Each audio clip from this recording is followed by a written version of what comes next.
welcome and thank you for coming. We hope you enjoy it.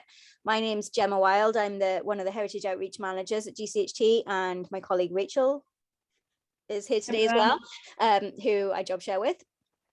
Thank you so much to those of you who are coming for the first time, and especially to those of you who've donated tonight. Please consider doing so if you haven't already. Every donation helps us to keep these events accessible, so that there are free options for those who need it. This event tonight is part of our Gallus Glasgow project, which is exploring Glasgow's Victorian heritage and its legacy in our unique built environment. Whether that's the kind of grand civic buildings that we think about in terms of the Victorians, or the more everyday heritage of tenements and industrial heritage, and all the social history that goes along with that. If you have been to one of these events before, you know you can explore our map online. Add your own stories, please. There's a add your story function, and get in touch with us if you have a topic that you'd like to write a blog about. There's more info on that on our website, but there are paid opportunities to write blogs if you have something interesting to talk about. So tonight we've got Judith Bowers, who is director of the Britannia Panopticon, a role which I think involves many talents. Researching, writing, historian, performer, bottle washing, all kinds of stuff. Bottle washing, yes. Judith enjoyed English and drama at school because of her natural confidence. She was never off the stage, and then she fell in love with archaeology, and since then her life has been a combination of writing, history and performance, whether it's writing books, scripts, taking ghost tours, bus tours, contributing to the odd telly programme, or working at the Panopticon, which is the world's oldest surviving music hall. If you haven't been, you have to go. It is a fabulous space on the Trongate, right in Glasgow's Merchant City, featured on our Gallus Glasgow map, of course. Somehow all of Judith's loves have come together for a fun-filled and diverse career, and you are always guaranteed a fun event when Judith is speaking. So we are delighted to have her here tonight, and she is going to do a gruesome Glasgow talk about the human crocodile. So without further ado, I do have to say, if you've got questions, please add them into the Q&A box, which should be on your bottom menu, or just in the chat is fine as well. And me and Rachel will sift through them and ask as many as we can at the end, okay? Have I missed anything else, Rachel? Nope, don't think so. Okay. Sorry, I'm just getting back to all the people who've tweeted asking why we're late. So. Why we're late? So yeah, without further ado, thank you, Judith, and we'll let you crack on. Thank you, Gemma, and thank you everybody that's out there that I can't see, thankfully, for attending this rather bizarre experience for me, because I'm used to having a live audience and people to react to me in a more vocal manner, and sometimes with objects. At least I won't get the objects, tonight. No, but you have to put up with me actually chattering to you. But anyway, today I'm actually taking a slight departure from the life in Britannia Panopticon, although there are many a tale that I could tell from the Victorian era there. But instead, the selection tonight is one only, and it is the human crocodile, because it is, after all, the time of year for talking about the ghastly, and there's none ghastlier than the human crocodile, although he wasn't actually a crocodile. His name was Edward William Pritchard, a name that may be familiar to some of you. Now, the reason for his nickname will soon become apparent. Edward William Pritchard was born in Southsea on the 6th of December 1825. He was the son of a sea captain, and as a boy he was not exceptional in any particular way. His father probably wanted him, little Edward, to follow him in his footsteps, and the young lad did indeed venture into career at sea, though not as a sailor. He was in fact the assistant surgeon on none less than HMS Victory herself, a rather notable position that he gained having graduated from King's College Hospital in London. However, King's College Hospital in London have no record of an Edward William Pritchard. Anyway, notwithstanding, for several years he found himself travelling the world on various ships as a surgeon. Finally, he returned to Portsmouth in 1846, and it was soon after his return that the well-travelled and charming doctor met the beautiful Mary Jane Taylor, daughter of a wealthy Edinburgh silk merchant. Mary Jane fell in love with the doctor, and in 1851 the pair united in holy matrimony. But Mary Jane wanted her husband to stay at home with her. So Edward was forced to resign his post in the Navy and sought a job as a general practitioner instead. He soon found a position at a doctor's practice in West Yorkshire, where he would attend to several villages, most of them fishing communities. The doctor and his young Scottish bride were welcomed into the community of Hunmanby, which is just near Scarborough. The young couple settled into their new lives happily, it seems. Well, certainly at first. Dr. Pritchard was kept very busy establishing himself as the local new doctor, and before long he had an extensive list of patients, especially lady patients. Meanwhile, Mary Jane was kept busy giving birth to their 5 children. As the family grew, the good doctor spent less time at home and more time in the local Masonic lodge, where he was very popular indeed. Over the years, he rose through the ranks and became the master of both the Royal Lodge and the Old Globe Lodge. As a doctor, he became interested in alternative therapies. He even published a book, including a book actually on the benefits of water therapy.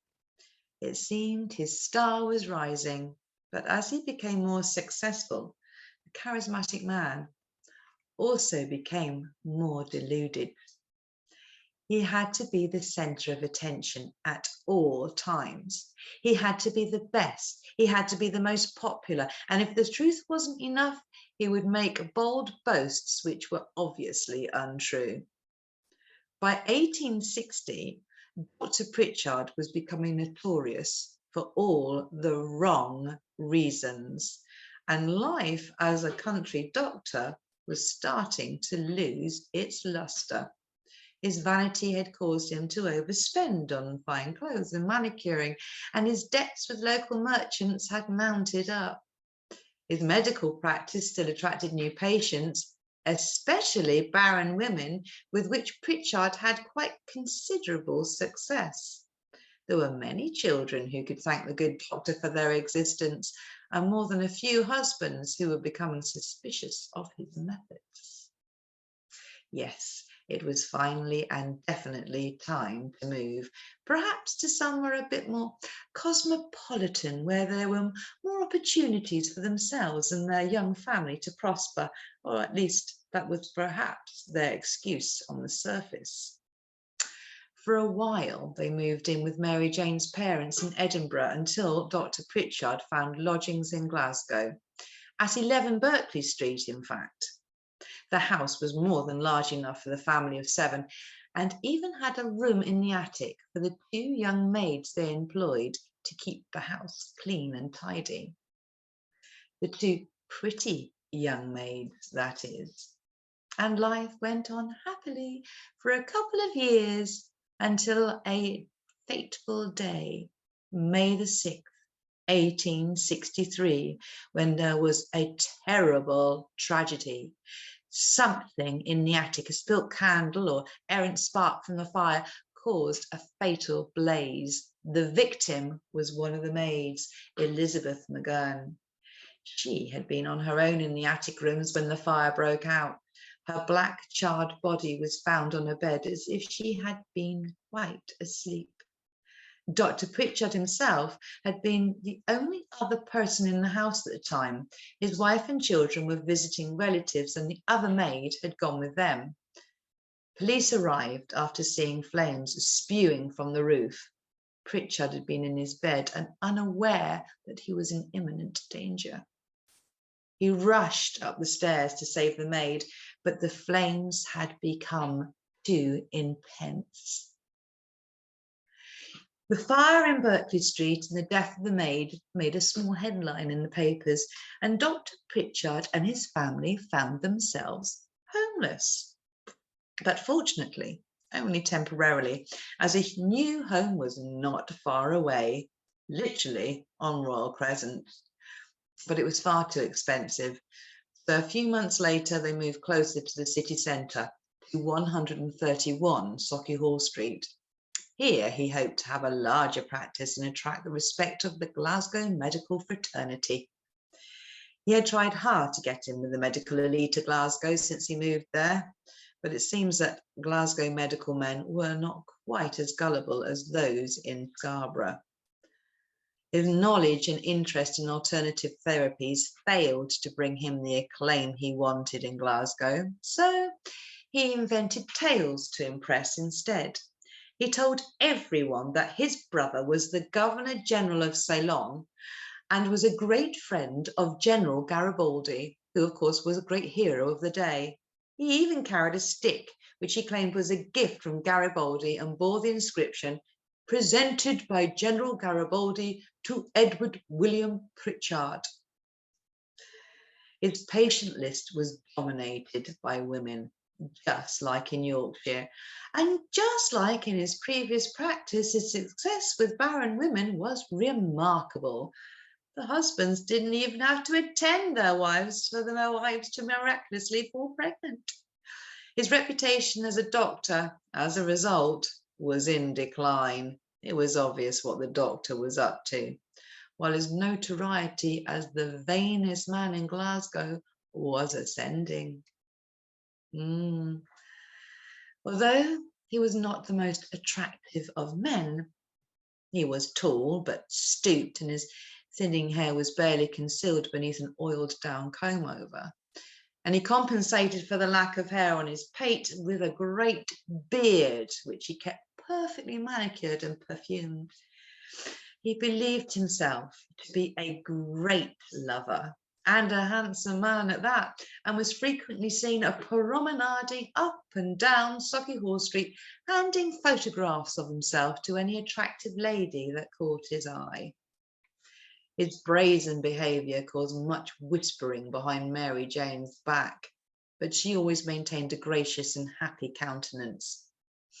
But she was not daft or blind to her husband's activities, which he barely concealed. In fact, one day in November 1864, she caught him kissing their young maid, Mary MacLeod. It was actually soon after this that Mary Jane became ill. Her symptoms were stomach cramps, and Dr. Pritchard himself made a diagnosis of gastric fever. Mary Jane was consigned to her bed. Her husband attended her morning and night, administering poultices and medicines. Never did a bowl of broth get sent to her room that the good doctor didn't taste it himself first, and then, of course, add a little salt or pepper if he found it wanting. His diligent care surely could not be at fault. Yet his wife continued to worsen. Just before Christmas, Mary Jane moved through to Edinburgh to be with her mother. During her time away and resting under her mother's care, Mary Jane made an almost miraculous recovery back to her old self. Upon feeling better, she returned to Glasgow and her duties as a wife and mother. However, after the new year was over and as the end of January approached, the stomach aches and cramps returned, and now her hands were also affected with terrible cramps, making them claw-like, like an old woman with arthritis. She refused her husband's remedies now, perhaps already suspicious of his intent, and now she demanded that another doctor be called. She requested a friend of her own brother's, Dr. Gardner. By now, Mary Jane was becoming hysterical. So whilst they waited for Dr. Gardner to arrive, her husband gave her whiskey and laudanum to calm her nerves. By the time Gardner got there, she was a simpering, blubbering wreck, stinking of spirits. He simply thought that Mary Jane was drunk and prescribed milk bread and boiled eggs. In desperation, Mary Jane wrote to her mother telling her of her failing health. Mrs. Taylor, who was self-suspicious of her son-in-law, decided she would move through to Glasgow and look after her daughter herself. Now, Mrs. Taylor, like many ladies of the Victorian era and of her age, suffered greatly with nerves and frequently took a tonic called Batley's sedative solution, the sedative ingredient being opium. When she arrived at Sauchiehall Street, she brought with her a case of the medicine. It should have lasted her 3 months. However, the case was empty within 2 weeks. On the 25th of February, apparently mystified by his wife and mother-in-law's condition, Dr. Pritchard called another doctor, Dr. Patterson, also of Sauchiehall Street, to visit and give his diagnosis. Dr. Patterson could see nothing wrong with them other than they were both apparently heavily under the influence of the sedative solution. A few hours later, though, the old woman was dead. Pritchard asked the Patterson to sign the death certificate, but Patterson refused, so Pritchard signed it himself, attributing the cause of death to paralysis and apoplexy. He then escorted his mother-in-law's body back to Edinburgh and even attended her funeral before returning to Glasgow, where his grieving wife was gradually getting weaker. The young maid, Mary MacLeod, was still having an affair with him, and he constantly promised that he would marry her if his wife should die of this terrible malady. Mary and the housekeeper, Mrs. Patterson, had been left to attend their mistress whilst the doctor was away, and they were strictly ordered to only use the food that he himself had prepared. One evening, Mary took a piece of bread and cheese up to her mistress, who by now was refusing to eat anything they provided. Mary Jane told the maid to taste it first and prove it was not poisoned. Mary tentatively touched the cheese with the tip of her tongue. It burned. She took the cheese down to the kitchen and put it on the floor for the rats. The next day, a dead rat lay where the cheese had been. Mary Jane's suspicions were confirmed, but it was too late. Mary Jane's grief had made her weaker, and she had now lost the will to fight.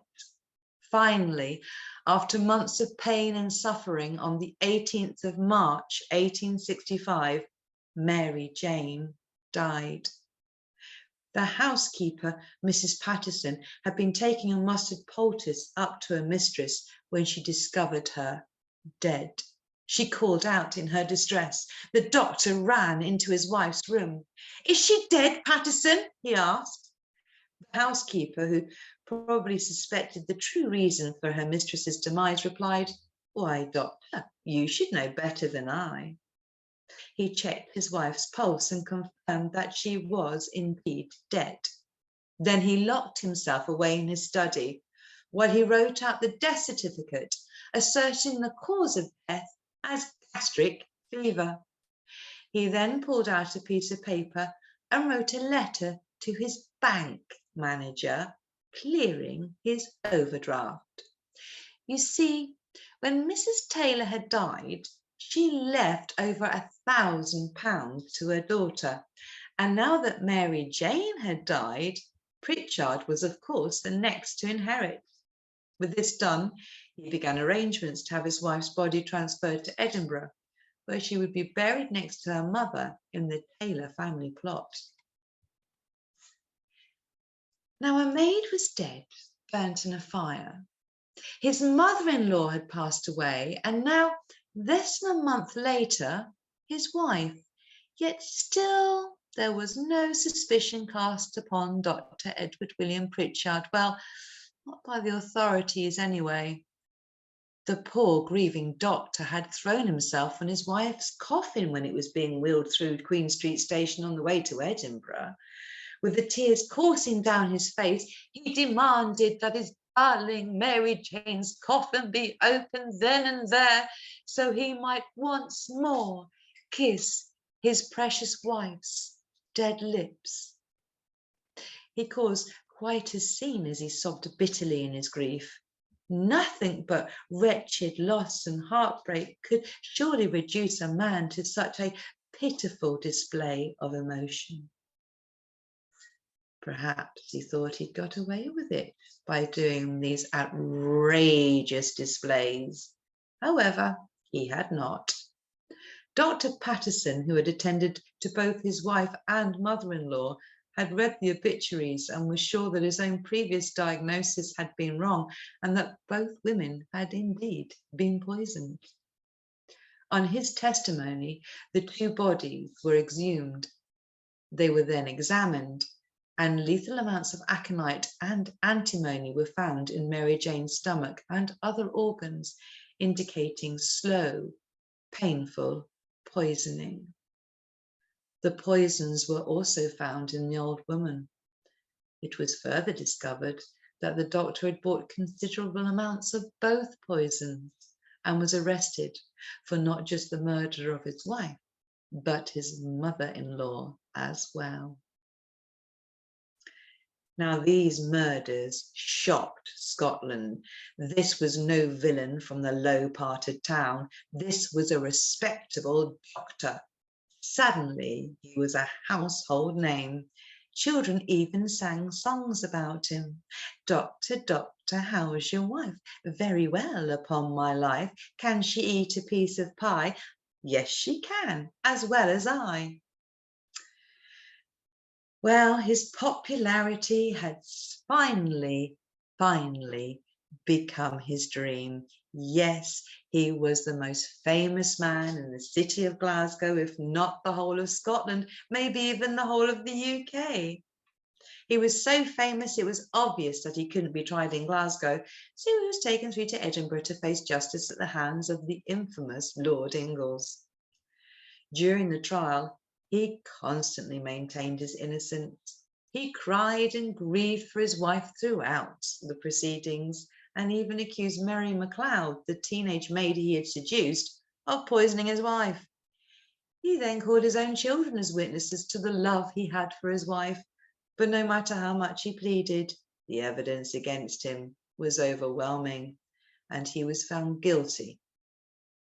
Lord Ingalls donned the black cap as he sentenced him to be hanged by the neck until he was dead.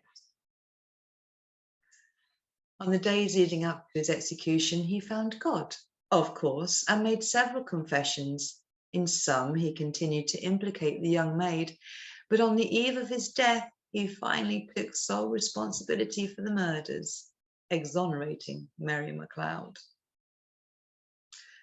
On the 28th day of July, 1865, at 8 a.m., Dr. Pritchard was led from his prison, which at that time was in Jail Square, to the gallows across the road, which were then facing Nelson's monument on Glasgow Green. Now, you would have thought that facing his own death would bring a bit of humility to any man and certainly put a dent in his vanity, especially since he claimed to have found God. But not our Dr. Edward William Pritchard. His was to be the last public execution in Scotland, and huge crowds were anticipated. His name was in every newspaper across the country. They nicknamed him the Human Crocodile due to his tearful testimonies. Finally, he was famous. This was his moment, and he was going to make the most of it. With what little money he had, he ordered a new suit and his best patent leather boots to be polished for the occasion. a barber was employed to make sure his beard was properly trimmed and his thinning hair combed over. Then on the way to the gallows, he threw photographs of himself to the ladies in the crowd. He must have been delighted when he surveyed over 80,000 people. One of the largest crowds Glasgow has ever seen had turned out just to see him swing. At 8:10, the noose was placed about his neck, and after blowing a few last kisses to the girls and at his own signal, the trap was dropped from beneath him, and he jerked and convulsed his way into oblivion, whilst the crowd cheered. But our story doesn't quite end there. In the 1980s, when the old jail square was being excavated for the foundations of the new court building, they found his grave. And inside that grave, they found the coffin. And inside that coffin, they found the black patent leather boots, just as shiny as if they were new.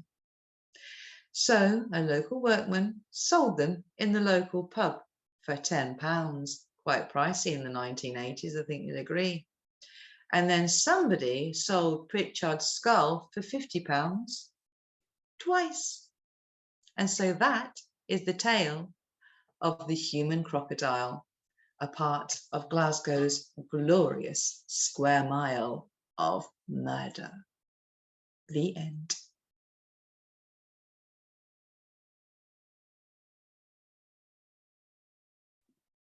Thank you so much, Judith. That was fantastic. It's like a really creepy bedtime story. Oh, well, it is really, isn't it? Yeah. Hope everyone's going to have nice dreams tonight. Yes. Yeah. My toddler woke up in the middle of the night last night worrying about monsters. So hopefully he's not absorbed none of that through the walls. I don't believe he ever tried to poison a child. Ah, well, Only his wife and mother-in-law, and perhaps burnt a maid in her bed.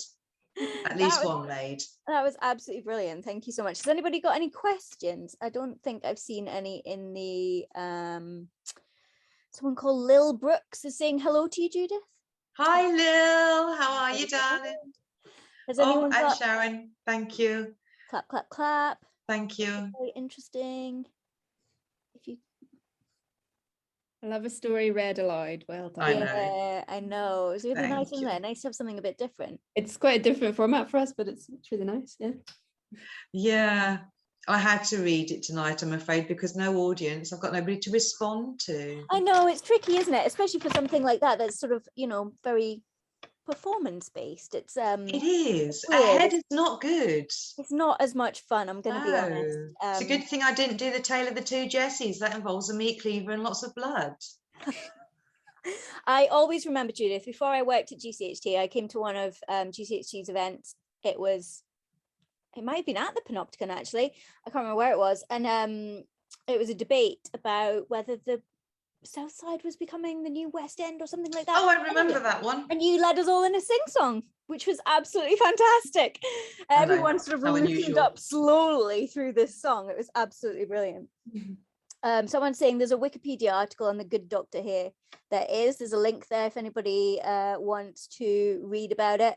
I was really interested that he served on HMS Victory. My husband is a massive naval history buff and he loves Victory. We've been so many times, so I'm going to be passing on that nugget. Someone said People asking where are the boots now? Where are the boots now? I believe they were sold at Paddy's Market just before the market closed. That was always my joke at the end of that one. What I want to know is, who's the other skull? Because the skull was sold twice for £50. Wow, I mean, you can get away with selling anybody's skull as anybody's, really, can't you? And that could be anybody's, couldn't it? You know, I mean, there's a fair amount of people buried underneath that jail square, or Jocelyn Square as it now is. There's if you look on the Solomon map, there's a little gathering outside of the High Court, and I'm fascinated to try. I was thinking, is an execution happening? But I think it would have been a bigger crowd. I'm not quite sure what's going on, but it's really interesting. There's all kinds of really fascinating things like that in the map that you just can't quite work out what's happening. I think the fact that there's people makes it really, really interesting. Anybody got any questions? Oh, a couple of questions. What happened to his children? What happened to his children? Do you know what? I don't actually know, because they don't really feature in any of the books. I mean, I've met Madeleine Smith's descendants. Well, the next Um, question was any info yeah. on any other murders in the Square Mile, and Madeleine Smith is of course the other. Oh yeah, actually, this Okay. Victorian Square Mile of Murder is one of my favourite talks to do. That's why it's kind of hard me doing it like this, because I'm used to just talking about it to an audience, and it usually Yeah. takes me about an hour and a half to do all three stories together. And I usually walk to the murder sites with people whilst I'm Oh, doing it. amazing. Haven't done the Square Mile of Murder for a long time, but it is one of my favourites. And my favourite case actually is the case of Oscar Slater. Oh, I didn't know that one. Because he was the innocent one, and it was Sir Arthur Conan Doyle that discovered that Oscar Slater was innocent. Well, he was innocent of murdering Marion Gilchrist. I doubt if he was innocent of much else in life, because he was a bit of a dubious character by all accounts. But I love that case because it was an example of how not to use early forensic science. Yeah. In fact, the police do use that as a case today to demonstrate how not to use forensic science. And the case of the two Jessies, which I also mentioned, Yeah. with the meat cleaver and the blood, well, that was the first time that any kind of forensics was used. Oh wow, I didn't know that. Yeah, 1862. There was bloodied footprints beside the mutilated corpse, and when the police decided to get brown paper and take a print of those footprints with the brown paper, and they used that print to identify the murderer. Wow. She was caught red-footed, but was she guilty? Well, I'm not going to say. If you want to find out more about that one, go and do your own research. We were reading a bit about that one, weren't we, Rachel, when we were sort of looking at domestics, because they feature in our animation, and yeah, in our map as well. Do any of the cards with his photo still survive, the ones he threw out to the crowd? Yes, I believe they do. I think there's some in private collections. Wow. Yes. I mean, I've seen pictures of him. In fact, you can Google him. Yeah, and I yeah, think you'll I think find we one can- of the postcards actually on Google Images. He was Nibro. No, I mean, yeah. Why he thought he was such a great lover, Lil says you he's know, not exactly a good looking guy. No. bit deluded, I Bless think. him. Well, not bless him. Really. Yeah, a bit of a strange one. But he obviously had something. I don't think we should really dwell on that too much, but he obviously had something to attract Mary Jane in the first place. And for the maids to fall for him. I guess the maids were easy targets because they were poor and they wanted to. Yeah, I was They going were to being say given promises of being the next Mrs. Pritchard, I guess. money, the status of being a doctor all counts for a lot, doesn't it, in the Victorian period? But who knows? Everyone in the audience going blah right now. I know. Absolutely. I saw that flash up. Was he never found out for not actually having medical training? Well, he must have had some medical training. It's believed that he bought his degree from a university in Germany, but he must have had some medical training because he was a ship surgeon for a number of years. Yeah. And he couldn't have survived being a ship surgeon without having some skills. But he was certainly into alternative therapies. He did write a number of books. Some of the books he wrote about his travels, and other books he wrote about the alternative therapies, like, for example, his ideas for water therapy. Ahead of his time, maybe, really. Yeah, I mean, the alternative therapies were a huge thing in the Victorian era. I mean, we always hear about Kate Cranston, but we never hear about people talking about her brother very much. And Stuart Cranston was very much into alternative therapies, vegetarianism and fruitarianism, for example. I didn't know that about him. That's really interesting. Yeah. Oh, yeah. Kate Cranston's not the only one that's interesting. I knew about Stuart and him being a tea merchant and things, but I didn't know all about. Yeah, and famously, of course, he wouldn't sell to his own sister because he didn't approve of women being in business. Delightful. Marvelous. Things have changed. Patrick O'Brien's novels for some stuff about ship surgeons. Yes, my husband loves those ones. Read any of the books by Ambrose Parry, medical crime books but set in Edinburgh. And someone else has said, yes, Ambrose Parry novels are awesome. I've never read any of those, so, good stuff. Don't need to try. Plenty of murder in Glasgow to enjoy, everyone, guys. We There really, is. there's someone out there doing historical fiction about Glaswegian gruesome Well, tales. nearly all of the Square Mile of Murder stories have featured some in media somewhere or another. I mean, Madeleine Smith, the case of Madeleine Smith was famously made into a film in the 1940s, but Madeleine herself had to die first. And she was in her 90s when she died in Port Huron, New York, under the name Mina Sheehy. So that, you know, her film's fantastic. They were going to remake it actually a few years ago with, oh God, I can't remember her name now. So Sarah Michelle Gellar. Oh, Yeah, it was when Buffy the Vampire Slayer was still quite popular. She was going to play Madeleine Smith, which would have been an unusual role for her.